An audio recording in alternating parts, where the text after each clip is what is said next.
اعوذ باللہ من الشیطان الرجیم بسم اللہ الرحمن الرحیم۔ محترم ناظرین، السلام علیکم ورحمۃ اللہ۔ آج ہمارا موضوع ہے والدین کے ساتھ سلوک۔ حضرت عبداللہ بن مسعود رضی اللہ عنہ سے روایت ہے کہ میں نے رسول اللہ صلی اللہ علیہ وآلہ وسلم سے پوچھا، کون سا عمل اللہ تعالیٰ کو پسند ہے؟ آپ نے فرمایا وقت پر نماز پڑھنا۔ میں نے عرض کیا اس کے بعد کون سا؟ فرمایا ماں باپ کے ساتھ نیکی کرنا۔ میں نے کہا اس کے بعد کون سا؟ فرمایا اللہ تعالیٰ کی راہ میں جہاد کرنا۔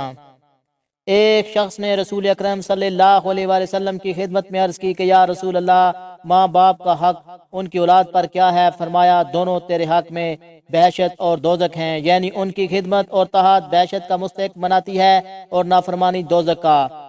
ایک شخص نے رسول اکرم صلی اللہ علیہ وآلہ وسلم کی خدمت میں عرض کی کہ یا رسول اللہ، نیکی اور بہتر خدمت کا زیادہ حقدار کون ہے؟ فرمایا تیری ماں۔ بولا پھر کون؟ فرمایا تیری ماں۔ بولا پھر کون؟ فرمایا تیری ماں۔ بولا پھر کون؟ فرمایا تیرا باپ۔ حضرت آسمہ بنت ابو بکر صدیق رضی اللہ عنہ سے روایت ہے کہ رسول اللہ صلی اللہ علیہ وآلہ وسلم کے زمانے میں میری ماں مکہ سے مدینہ آئی اور وہ مشرک تھی۔ میں نے حضور سے ان سے فتویٰ پوچھا اور کہا کہ میری ماں میرے پاس آئی ہے، وہ اسلام سے بیزار ہے اور اپنی ماں کے ساتھ سلوک کروں؟ فرمایا ہاں، اپنی ماں کے ساتھ سلوک کرو، یعنی ماں باپ کافر اور مشرک ہوں تو پھر بھی ان کے ساتھ سلوک اور احسان کرنا چاہیے۔ رسول اللہ صلی اللہ علیہ وآلہ وسلم نے فرمایا ہر قسم کے گناہوں میں جسے اللہ تعالیٰ چاہے بخش دے گا، مگر والدین کو ستانے کا گناہ نہیں بخشا جائے گا۔ سو بے شک اللہ تعالیٰ والدین کے ستانے والوں کو موت سے پہلے زندگی ہی میں جلد سزا دیتا ہے۔ اللہ کی رضا والدین کی خوشنودگی میں ہے۔ رسول اکرم صلی اللہ علیہ وآلہ وسلم نے فرمایا اللہ تعالیٰ کی رضامندی والدین کی خوشنودگی میں ہے اور اس کی ناراضگی ان کی ناراضگی میں ہے۔ والدین کو گالی دینا، رسول اکرم صلی اللہ علیہ وآلہ وسلم نے فرمایا بڑے بڑے گناہوں میں سے ایک بڑا گناہ یہ بھی ہے کہ کوئی شخص اپنے والدین کو گالی دے۔ لوگوں نے عرض کیا کہ یا رسول اللہ، یہ کیسے ہو سکتا ہے کہ کوئی شخص اپنے ماں باپ کو گالی دے؟ حضور صلی اللہ علیہ وآلہ وسلم نے فرمایا ہاں، یہ اس طرح ممکن ہے کہ دوسرے کے باپ کو کوئی گالی دے اور وہ جواب میں اس کے باپ کو گالی دے، اسی طرح یہ دوسرے کی ماں کو گالی دے تو وہ اس کی ماں کو گالی دے، گویا اس طرح اس نے خود اپنے ماں باپ کو گالی دی۔ ایک آدمی نے رسول اکرم صلی اللہ علیہ وآلہ وسلم کی خدمت میں آ کر عرض کی کہ یا رسول اللہ، میں گواہی دیتا ہوں کہ اللہ کے علاوہ کوئی معبود نہیں ہے اور آپ اللہ کے رسول ہیں، اور میں 5 گانا نماز پڑھتا ہوں اور اپنے مال کی زکوٰۃ بھی دیتا ہوں اور رمضان کے روزے بھی رکھتا ہوں۔ نبی اکرم صلی اللہ علیہ وآلہ وسلم نے فرمایا جو ان چیزوں میں رہے گا وہ نبیوں، صدیقوں اور شہداء کے ساتھ اس طرح ہوگا۔ حضور صلی اللہ علیہ وآلہ وسلم نے اس موقع پر 2 انگلیاں جوڑ کر کھڑی کیں اور فرمایا جب تک کہ یعنی بشرط یہ کہ والدین کی نافرمانی نہ کی جائے۔ ابو سعید مالک بن ربیعہ سعدی سے روایت ہے کہ ایک دن ہم رسول اللہ صلی اللہ علیہ وآلہ وسلم کی خدمت میں بیٹھے ہوئے تھے۔ اچانک ایک قبیلہ بنو سلمہ کا ایک شخص آیا اور عرض کیا کہ یا رسول اللہ، کیا کوئی نیکی ایسی ہے جو میں اپنے والدین کے ساتھ ان کی وفات کے بعد کر سکوں؟ حضور صلی اللہ علیہ وآلہ وسلم نے فرمایا ہاں، 4 قسم کی بھلائی ہو سکتی ہے۔ ان کے لیے توبہ، استغفار کرنا، دعا کرنا، ان کے عہد و پیمان کو پورا کرنا، احباب کی تہذیب و تکریم کرنا، صلح رحمی کرنا۔ عبداللہ بن عمر بن عاص رضی اللہ عنہ سے روایت ہے کہ ایک آدمی رسول اللہ صلی اللہ علیہ وآلہ وسلم کی خدمت میں آیا اور عرض کی کہ میں ہجرت اور جہاد پر آپ سے بیعت کرتا ہوں اور اجر اللہ تعالیٰ سے مانگتا ہوں۔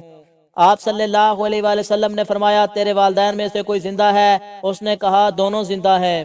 آپ صلی اللہ علیہ وآلہ وسلم نے فرمایا تو اللہ تعالیٰ سے اجر مانگتا ہے؟ اس نے کہا یا رسول اللہ۔ آپ صلی اللہ علیہ وآلہ وسلم نے فرمایا اپنے والدین کی خدمت میں واپس جا اور ان کی اچھی خدمت کر، تم اور تمہارا مال والدین کے لیے ہی ہے۔ عمرو بن شعیب اپنے باپ سے اور وہ اپنے دادا سے روایت کرتے ہیں کہ ایک شخص رسول اللہ صلی اللہ علیہ وآلہ وسلم کی خدمت میں حاضر ہوا اور عرض کی کہ یا رسول اللہ، میرے پاس مال ہے اور میرے ماں باپ کو میرے مال کی ضرورت ہے۔ رسول اللہ صلی اللہ علیہ وآلہ وسلم نے فرمایا تمہارا مال اور تم اپنے والدین کے لیے، بے شک تمہاری اولاد تمہاری پاک کمائی ہے، اس لیے تم اپنی اولاد کی کمائی سے بلا تکلف کھاؤ۔ رسول اکرم صلی اللہ علیہ وآلہ وسلم کی خدمت میں ایک شخص آیا اور کہنے لگا یا رسول اللہ، میری ماں زندہ ہے، میں اس کی کسی قسم کی تکلیف نہیں دیتا، اس کے باوجود بھی وہ اپنی بد زبانی سے مجھے ستاتی ہے، اب میں کیا کروں؟ حضور صلی اللہ علیہ وآلہ وسلم نے فرمایا اس کا حق ادا کرتے رہو، سو قسم ہے خدا کی اگر تم اپنا گوشت کاٹ کر اسے دے ڈالے تو پھر بھی اس کا چوتھائی حصہ حق ادا نہ ہوگا۔ کیا تجھے معلوم نہیں ہے کہ ماں کے قدموں کے نیچے جنت ہے؟ یہ سن کر وہ بولا خدا کی قسم اب میں اسے کچھ نہ کہوں گا۔ پھر اپنی ماں کے پاس آیا اور اس کے دونوں قدم چوم کر بولا اے ماں، رسول خدا صلی اللہ علیہ وآلہ وسلم نے مجھے ایسا ہی حکم دیا ہے۔ رسول اکرم صلی اللہ علیہ وآلہ وسلم نے فرمایا وہ شخص ہمارے گروہ سے نہیں ہے جو ہمارے چھوٹوں پر رحم نہ کرے اور ہمارے بزرگوں کا ادب نہ کرے۔ بوڑھے مسلمان کی توہین تین آدمیوں کی توہین سوائے منافق کے کوئی نہیں کرتا، بوڑھے مسلمان کی، عالم کی اور امام عادل کی۔ اگر کوئی جوان کسی بوڑھے شخص کی اس کی قبر سنی کی وجہ سے عزت کرتا ہے تو خدا تعالی اس جوان کے بڑھاپے میں ایسا شخص پیدا کر دیتا ہے جو اس کی عزت کرے۔ ام ایمن رسول اکرم صلی اللہ علیہ وآلہ وسلم کے والد ماجد عبداللہ کی لونڈی تھی اور آپ کو ورثہ میں ملی تھی۔ آپ نے ام ایمن کی بہت ہی عزت کیا کرتے تھے اور ان کے مکان پر جایا کرتے تھے اور فرمایا کرتے تھے یہ میری ماں کے بعد دوسری ماں ہے۔ رسول اکرم صلی اللہ علیہ وآلہ وسلم کو اپنی حقیقی والدہ سیدہ ایمنہ سے بے حد محبت تھی جو بچپن ہی میں جبکہ حضور صلی اللہ علیہ وآلہ وسلم کی عمر صرف 6 سال تھی اس دنیا سے رخصت ہو گئی تھی۔ جب وہ مقام ابوا پہ فوت ہوئیں تو حضور اس وقت بھی ان کے ساتھ سفر میں تھے۔ زمانہ نبوت میں جب کبھی آپ صلی اللہ علیہ وآلہ وسلم کو ادھر سے گزرنے کا اتفاق ہوتا تو آپ اپنی والدہ مائدہ کی قبر پر تشریف لے جاتے۔ ایک دفعہ بہت سے صحابہ آپ کے ساتھ تھے، حضور صلی اللہ علیہ وآلہ وسلم والدہ کی قبر کو دیکھ کر رو پڑے۔ حضور صلی اللہ علیہ وآلہ وسلم کے رونے پر ایسا درد، ایسی رکت تھی کہ صحابہ تاب نہ لے سکے، ان کی آنکھوں میں آنسو تر ہو گئے۔ اس کے بعد حضور صلی اللہ علیہ وآلہ وسلم نے صحابہ کو بتایا کہ میں 6 سال کا تھا جب میری والدہ فوت ہوئی تھی۔ اللہ تعالیٰ سے دعا ہے کہ اللہ تعالیٰ ہمیں والدین کی خدمت کرنے کی توفیق عطا فرمائے، آمین۔